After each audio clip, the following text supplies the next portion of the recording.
Well, yes, but realize that we also have our own statutes that provide that felons cannot own firearms, that that in order to purchase a firearm, you have to pass a background check. Those are our laws, and we have broad power to enact such laws for the public good, for what happens out in the public world. Thank you, Mr. Chairman. Representative Whitehead. Thank you, Mr. Chairman. Representative Itse, can we go back to that farmer in Iowa? Yeah.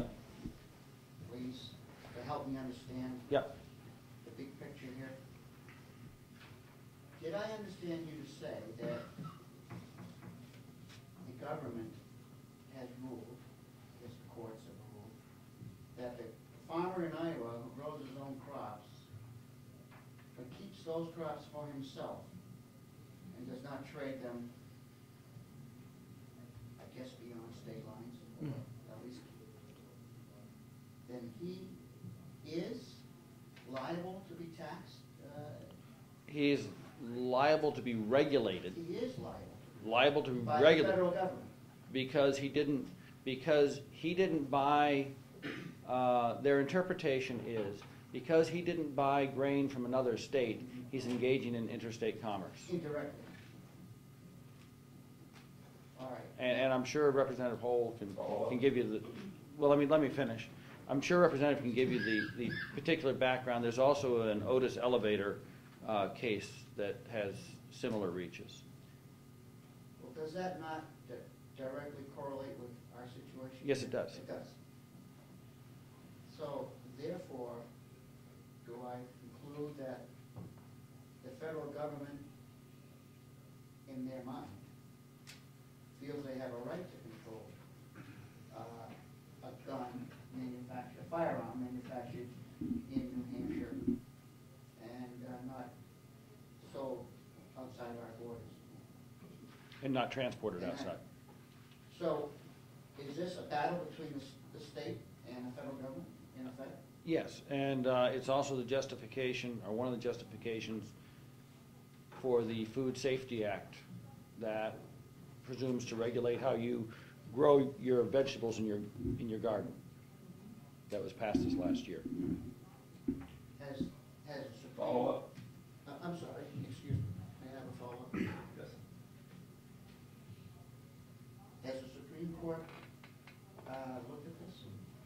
Looked at this, or looked at this issue in general? The issue in general, yes, that is a Supreme Court ruling from the 1930s. And they have ruled that it's... that was their opinion that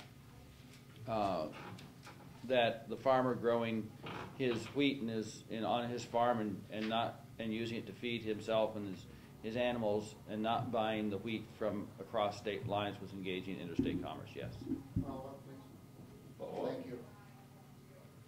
So, if we were to pass this law, we would be in violation of the Supreme Court decision. We would be in contradiction of the Supreme Court decision. The Supreme Court does not make laws. They give opinion on law on. See, how do I?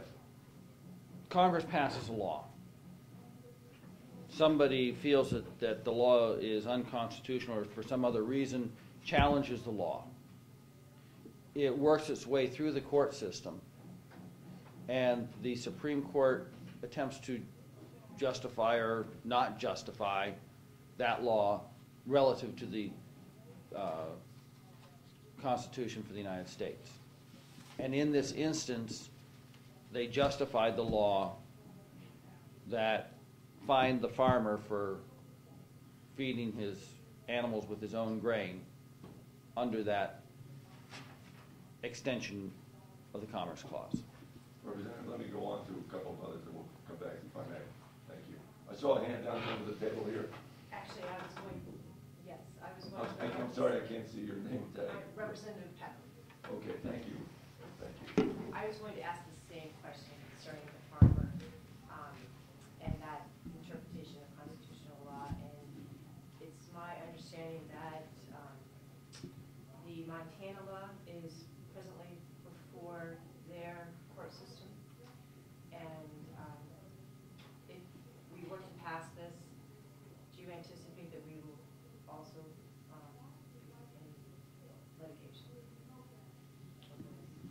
If somebody chooses to challenge it in court, yes. But the federal government, Follow up. the federal government is actually challenging the money. And if they choose to, and I hope if they choose to do so, they do so constitutionally. Thus far, their challenges have not been according to the Constitution because they've been going to district courts, and the Constitution provides that the Supreme Court is the court of original jurisdiction in all cases involving a state. Okay. Representative Krasinski. Thank you, Mr. Chairman. Representative Itse, doesn't the federal government already control interstate commerce of firearms, where a firearm purchased in this state cannot be sold across a state line unless it goes through a dealer? Is that correct? That's correct, and this does not challenge. It's covered already, so This does not challenge that at all. It does not presume to say that the federal government does not have control of interstate commerce. It says that they don't have control of intrastate commerce. Follow-up question also, would this also cover NFA? This does, and that is something that we should discuss as to whether or not it belongs in this bill, and more broadly, the rightfulness of tax stamps on individual purchases by individuals. Representative Cartwright, did I see your hand? I was answered. Okay, thank you. Representative Huxley. With your permission, can I read just a brief paragraph so that everybody's on the same page with the question I want to ask? Yes, you may. This is from the preamble to the Bill of Rights. It says the conventions of a number of states having at the time of their adopting the Constitution expressed a desire in order to prevent misconstruction or abuse of its powers that further declaratory and restrictive clauses should be added, and as an extending the ground of public confidence in the government will best ensure the beneficent ends of this institution. The question I have for you is based on what I just read. It's your understanding that the Second Amendment would mean that the federal government does not actually have the authority to regulate the firearms in the first place, correct? It certainly has little power to, the federal government has little power to control whether or not an individual owns a firearm under the Second Amendment. That is really left to the states, and it is, which the states have very broad powers, and the states have very broad powers to determine what their powers are under their constitutions as well. Have to remember the paradigm under which all of this occurred was one in which they had suffered under the government they had trusted to defend their liberty, which in the end ended up depriving them of their liberty. And part of the mechanism by which that happened was it didn't have a written constitution or a constitution external to its legislature.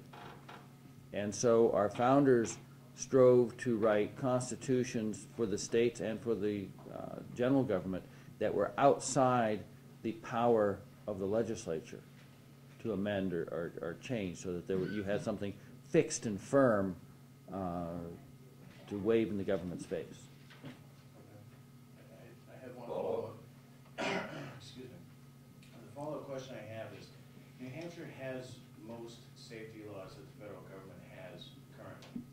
Yes. So there would be no safety or security issue that would suddenly arise because we acted on something that the state has purview to act on? Not to the best of my knowledge. There are others more knowledgeable than myself in that regard that are interested in this bill. Representative Whitehead, want to come back to your follow-up? Thank you, Representative Peckham. Address that. Okay.